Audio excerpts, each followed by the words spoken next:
Γεια σας φίλοι μου, τι κάνετε? Ελπίζω να είστε όλοι καλά. Σήμερα θα φτιάξουμε μία συνταγή η οποία είναι ιδανική για να χάσουμε βάρος. Απολαμβάνουμε όλα τα λαχανικά αυτής της εποχής και τι καλύτερο από το να φτιάξουμε μελιτζάνες φούρνου.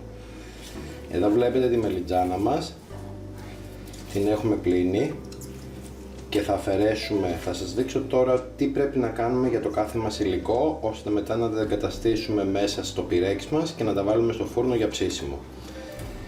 Κόβουμε τη μύτη, το κεφάλι δηλαδή της μελιτζάνας, και τώρα τη μελιτζάνα θα την κόψουμε στη μέση. Πολύ ωραία. Και τη χαράσουμε. Αν δεν σας βολεύει ένα μεγάλο μαχαίρι, χρησιμοποιήστε ένα μικρό μαχαιράκι. Το ίδιο και εδώ. Πολύ ωραία. Και αφού τη μελιτζάνα μας την κόψουμε, γιατί θα την τοποθετήσουμε έτσι μες στο πυρέξ, τώρα πολλές φορές αυτή η μελιτζάνα δεν είναι πικρή. Την έχω δοκιμάσει, είναι από μπαξέ. Πολλές φορές η μελιτζάνα του σούπερ μάρκετ είναι πικρή, γι' αυτό τι ακριβώς θα κάνουμε? Σε αυτό το μπολ θα βάλουμε μέσα τις μελιτζάνες μας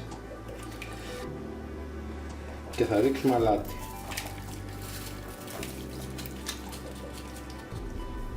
Αφού κόψαμε όλες τις μελιτζάνες μας και τις έχουμε βάλει, βλέπετε επιπλέον, οπότε δεν θα μπορέσει να φύγει η πικρίλα, πρέπει να βυθιστούν, γι' αυτό τοποθετούμε ένα πιατάκι,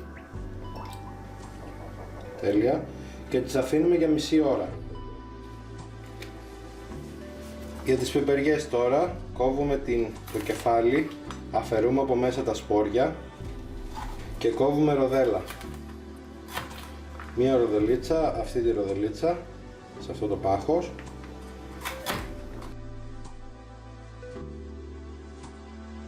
Μπορείτε να βάλετε όσες πιπεριές θέλετε, εγώ θα βάλω γύρω στις 4 πιπεριές. Για το κρεμμύδι το ίδιο ακριβώς πράγμα, θα βάλω 2-3 κρεμμύδια και αυτό θα το κόψουμε σε ροδέλες. Αλλά καμιά φορά, επειδή τη ροδέλα δεν μπορείτε να την πετύχετε καλά έτσι, τα ξέρω από την εμπειρία μου όταν και εγώ ξεκινούσα, θα το κάνουμε σε αυτό το στυλ. Τώρα τις ντομάτες. Επειδή αυτές οι ντομάτες είναι αρκετά μαλακές και δεν μπορούμε να τις κόψουμε με αυτό το μαχαίρι, συνήθως τα μαλακά και τα λαχανικά τα κόβουμε με τρακτερωτό μαχαιράκι. Ροδελίτσα και εδώ την έχω καθαρίσει από πάνω. Ξέρετε πολύ καλά, δεν χρειάζεται να σας πω. Αυτές είναι παραγινωμένες, είναι πολύ ζουμερές, οπότε δεν τις κόβουμε πολύ πιο λεπτές γιατί θα τις χάσουμε.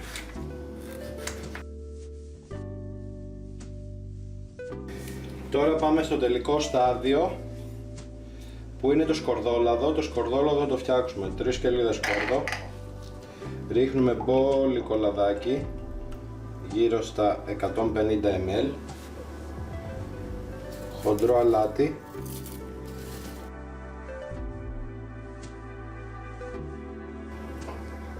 πιπεράκι,